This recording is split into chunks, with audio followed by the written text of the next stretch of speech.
নমস্কার, আমি Srija. East West metro প্রকল্প বামফ্রন্ট সরকারের স্বপ্নের প্রজেক্ট। ইস্ট ওয়েস্ট মেট্রো প্রকল্প বামফ্রন্ট সরকারের মস্তিষ্ক প্রসূত প্রজেক্ট। মানে যে ইস্ট ওয়েস্ট মেট্রো প্রকল্প আজকে উদ্বোধন করতে কলকাতায় এসেছিলেন প্রধানমন্ত্রী নরেন্দ্র মোদী। এটাই প্রথমবার নয়, যে কোনো ভোট থাকলে উনি একবার করে আসেন, ওই একই প্রকল্পকে বারবার করে উদ্বোধন করে যান, মানে ঝান্ডা নাড়িয়ে যান আর কি। আমরা এর আগে লোকসভা নির্বাচনের সময় দেখেছি, এখন বিধানসভা নির্বাচন আর কয়েক মাস বাকি, তাই এবার এসেছেন। এরপর হয়তো বুথ স্তরের কোনো নির্বাচন, উপনির্বাচন, পঞ্চায়েত নির্বাচন বা পুরসভার নির্বাচন, এরকম বিভিন্ন নির্বাচনে হয়তো উনি আসবেন বারবার করে, আর বামফ্রন্ট সরকারের ইস্ট ওয়েস্ট মেট্রো প্রকল্পের সামনে ঝান্ডা নাড়িয়ে নিজের কৃতিত্ব জাহির করবেন। আসলে কি করবেন? ওনার নিজের করা এমন কোনো প্রকল্প নেই যেটার জন্য উনি কৃতিত্ব দাবি করতে পারেন, আর তাই বারবার করে বামফ্রন্ট সরকারের ইস্ট ওয়েস্ট মেট্রোকে বিভিন্ন অ্যাঙ্গেল থেকে ঝান্ডা নাড়িয়ে নিজেকে কৃতিত্ব দাবি করতে হয় ভোট আদায়ের জন্য।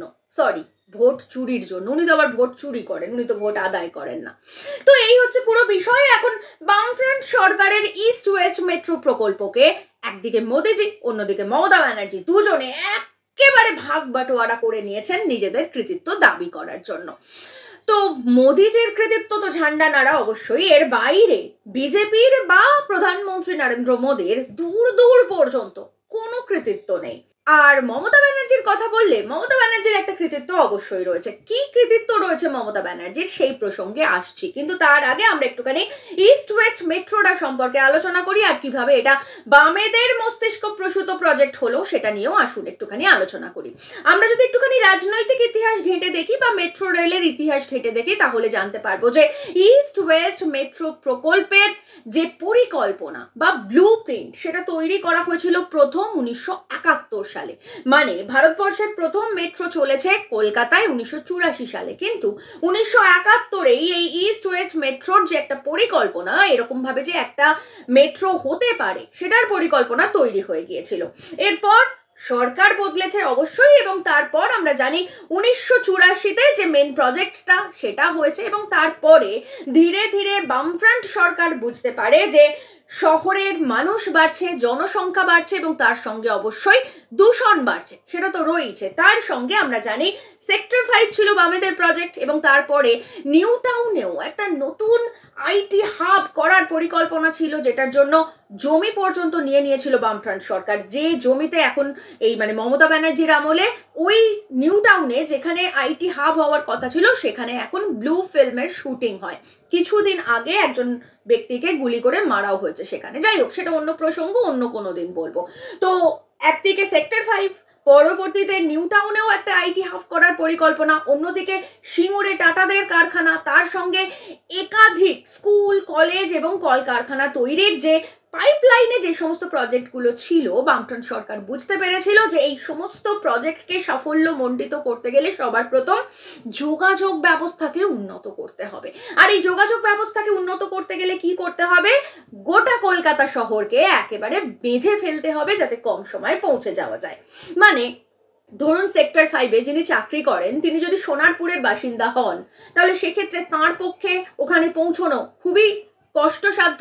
বা যদি নিউ টাউনে এরপরে একটা আইটি হাব হবে, যেরকম প্ল্যানিং ছিল বামফ্রন্ট সরকারের, তো সেক্ষেত্রে সোনারপুরের বাসিন্দা, বারুইপুরের বাসিন্দা বা আরো সাউথের দিকের বাসিন্দা যারা রয়েছেন, তাদের পক্ষে ওই সুদূর সেক্টর 5, নিউ টাউন, এগুলোতে গিয়ে অফিস করা, বা ওখানে বেশ কিছু বেসরকারি ইঞ্জিনিয়ারিং কলেজ পর্যন্ত হয়েছে, তো সেগুলোতে গিয়ে ক্লাস করা, এগুলো একটু অসুবিধাজনক। আর সেই কারণের জন্য এই ইস্ট ওয়েস্ট মেট্রোর পরিকল্পনা করা হয় 2004 সালে, এবং এই পরিকল্পনা জমা দেওয়া হয় ইউপিএ 1 সরকারের কাছে।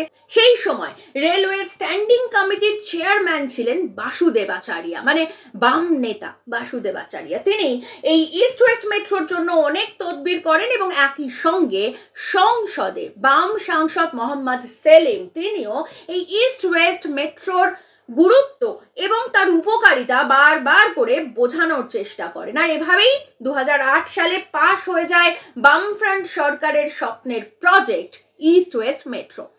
আমরা জানি 2009 সালের 22শে ফেব্রুয়ারি সেটার ভিত্তিপ্রস্তর স্থাপন হয়। সেখানে উপস্থিত ছিলেন তৎকালীন মুখ্যমন্ত্রী বুদ্ধদেব ভট্টাচার্যর সঙ্গে বিদেশ মন্ত্রী প্রণব মুখার্জি। এছাড়াও একাধিক বাম নেতৃত্ব উপস্থিত ছিলেন, সুভাষ চক্রবর্তী থেকে শুরু করে সুধাংশু শীল থেকে শুরু করে তড়িৎ বরণ তোপদার। যে কোনো ভিত্তিপ্রস্তর স্থাপনের ক্ষেত্রে রাজ্যের মন্ত্রীরা উপস্থিত থাকবেন। কেন্দ্র রাজ্যের যৌথ প্রজেক্ট হলে কেন্দ্রের মন্ত্রীরা উপস্থিত থাকবেন, এটা নতুন কোনো বিষয় নয়। এবং সেই মতোই এই ভিত্তিপ্রস্তর স্থাপন হয়েছিল। তারপর শুরু হয়েছিল এই মেট্রো প্রকল্পের কাজ। কিন্তু তার আগে যখন এই ইউপিএ 1 সরকার এবং বামফ্রন্ট সরকার যৌথভাবে সিদ্ধান্তে এসে পৌঁছেছিল যে হ্যাঁ এই প্রজেক্ট হচ্ছে, এই প্রজেক্টটা হবে সাধারণ মানুষের সুবিধার জন্য, তখন ইউপিএ 1 সরকার বামফ্রন্ট সরকারকে জানায় যে এই যে পুরো প্রজেক্টটার যে টাকা, যে খরচা, সেটা তারা পুরোটা দেবে না, মানে 30% দিতে হবে বামফ্রন্ট সরকারকে, এরকমই দাবি জানিয়েছিল ইউপিএ 1 সরকার। এবং সেখানে এক বাক্যে রাজি হয়ে যায় বামফ্রন্ট সরকার বা মুখ্যমন্ত্রী বুদ্ধদেব ভট্টাচার্য, কারণ উনি বুঝেছিলেন এতে রাজ্যের মানুষের সুবিধা হবে, রাজ্যবাসীর উপকার হবে। আর তাই কোনো রকম বাকবিতণ্ডায় না গিয়ে 30% যে খরচা মেট্রোর সেটা ডিসবার্স করতে শুরু করে বামফ্রন্ট সরকার। এটা মমতা ব্যানার্জির ওই 25% 75%-এর হিসেব নয়। বামফ্রন্ট সরকারের কিন্তু সেই সময় অনেক আর্থিক সমস্যা ছিল, কারণ তখন সেই সময় রাজ্যটা সঠিকভাবে চলতো, স্বাভাবিকভাবে চলতো। সরকারকে ডিএ দিতে হতো, সরকারকে 100 দিনের কাজের টাকা দিতে হতো, এই যে এতগুলো স্কুল কলেজ, তাদের টিচারদের মাইনে দিতে হতো, সরকারি কর্মীদের মাইনে দিতে হতো। কিন্তু তারপরেও এত খরচা চালানোর পরেও কিন্তু বামফ্রন্ট সরকার এই মেট্রো রেলের জন্য, মেট্রোর প্রজেক্টের জন্য 30% টাকা বিনা বাক্য ব্যয়ে রাজি হয়ে যায় এবং ডিসবার্স করে দেয়। এবং সেই মতো যেরকম বললাম যে 2009 সালে ভিত্তিপ্রস্তর স্থাপন হয়। এরপর শুরু হয় কাজ, মানে ইস্ট ওয়েস্ট মেট্রোর কাজ। এবং এখান থেকে শুরু হচ্ছে মমতা ব্যানার্জির ভূমিকা। যে মমতা ব্যানার্জি আজকে সকাল থেকে, এবং যে তৃণমূল কংগ্রেসের কর্মীরা আজকে সকাল থেকে এই ইস্ট ওয়েস্ট মেট্রোয় মমতা ব্যানার্জির কতটা ক্রেডিট রয়েছে সেটা প্রচার করতে উঠে পড়ে লেগেছে। এমনকি মমতা ব্যানার্জি নিজেও তাঁর নিজের এক্স হ্যান্ডেলে বলেছেন যে তিনি নাকি রেলমন্ত্রী থাকাকালীন এই প্রজেক্টের জন্য টাকা ডিসবার্স করেছিলেন। কিন্তু এটা কি সত্যি? সত্যি কি মমতা ব্যানার্জি এই ইস্ট ওয়েস্ট মেট্রোর যখন শিলান্যাস হয় বা কাজ শুরু হয় বা যখন টাকা ডিসবার্স করা হয় তখন কি উনি রেলমন্ত্রী ছিলেন? উত্তরটা হচ্ছে না। কারণ যেমন বললাম, আপনারা সবাই জানেনই যে ইস্ট ওয়েস্ট মেট্রোর ভিত্তিপ্রস্তর স্থাপন হয়েছিল 22শে ফেব্রুয়ারি 2009, আর মমতা ব্যানার্জি রেলমন্ত্রী হয়েছিলেন 2009 সালের 23শে মে। অর্থাৎ সেই সময়, মানে যে সময় এই ভিত্তিপ্রস্তর স্থাপন এবং ইস্ট ওয়েস্ট মেট্রোর কাজ শুরু হয়, সেই সময় কেন্দ্রে রেলমন্ত্রী ছিলেন লালু প্রসাদ যাদব। অর্থাৎ মিথ্যে বলছেন মমতা ব্যানার্জি এবং তৃণমূল কংগ্রেসের লোকজন। এবার আসছে মমতা ব্যানার্জির ভূমিকা নিয়ে। এই ভিত্তিপ্রস্তর যখন স্থাপন হয়, মানে 2009 সালের 22শে ফেব্রুয়ারি, তার আগে মমতা ব্যানার্জি ইউপিএ 1 সরকারকে বারবার করে এই প্রজেক্ট যাতে এ রাজ্যে না হয় সেটাকে ফিরিয়ে নেওয়ার জন্য একাধিকবার চাপ দিয়েছে, একাধিকবার বলেছে। কিন্তু শেষ পর্যন্ত ইউপিএ 1 সরকার এই প্রজেক্টকে ফিরিয়ে নেয়নি। আর যেহেতু ইউপিএ সরকার এই প্রজেক্টকে ফিরিয়ে নেয়নি, তাই মমতা ব্যানার্জি যেদিন এই ইস্ট ওয়েস্ট মেট্রোর উদ্বোধন ছিল, সেদিন মমতা ব্যানার্জির নেতৃত্বে তৃণমূল কংগ্রেসের কর্মীরা, এমনকি মদন মিত্র পর্যন্ত, মমতা ব্যানার্জি, মদন মিত্র এবং অন্যান্য তৃণমূল কংগ্রেসের কর্মীরা, বুদ্ধদেব ভট্টাচার্য সমেত যারা এই উদ্বোধনে ছিলেন, তাদের সবাইকে কালো পতাকা দেখিয়েছিলেন। এইটা ছিল ইস্ট ওয়েস্ট মেট্রোর উদ্বোধনের দিন মমতা ব্যানার্জির ভূমিকা। এরপর আসছে মমতা ব্যানার্জির বাকি ভূমিকাটা নিয়ে। এরপর মমতা ব্যানার্জির একাধিক ভূমিকা রয়েছে ইস্ট ওয়েস্ট মেট্রোর ক্ষেত্রে। উনি মাঝে মধ্যে এই রাস্তার মাঝখানে বসে পড়তেন। কেন না, জোর করে জমি দখল হচ্ছে, গরিব মানুষের জমি দখল করে মেট্রো তৈরি হচ্ছে, এই অভিযোগের ভিত্তিতে। অথচ আমরা এখন জানি উনি কিভাবে দেউচা পাচামিতে একেবারে অবৈজ্ঞানিক কয়লা খাদান তৈরির জন্য জোর করে গ্রামবাসীদের মাথার ছাদ কেড়ে নিয়ে তাদেরকে উদ্বাস্তুতে পরিণত করে সেই জমি নিয়ে কয়লা খাদান তৈরি করছেন। যাই হোক, তো এরকম মাঝে মধ্যেই রাস্তায় বসে পড়তেন যে জোর করে জমি দখল যাতে না হয়। এবং ওনার জন্য, ওনার কথা মতন বউবাজারের ওই মেট্রো রুট ঘোরাতে গিয়ে কিভাবে ওই বউবাজারের মেট্রো রুটের যে অংশটা সেটা ধসে গিয়েছিল এবং অসংখ্য মানুষের কোটি কোটি টাকার আর্থিক ক্ষতি হয়েছে সেটা আমরা জানি। এখনো পর্যন্ত মমতা ব্যানার্জি জোর করে ওই মেট্রো রুট ঘোরাতে বলেছিলেন বলে এমন একটা জায়গা দিয়ে মেট্রো রুট গেছে এবং সেটা এতটাই অবৈজ্ঞানিক ভিত্তি যে ওখান দিয়ে যখন মেট্রো যায় তখন আশেপাশের মানুষ ভয়তে থাকেন, কারণ তাদের বাড়ি ঘরদোরগুলো কাঁপে।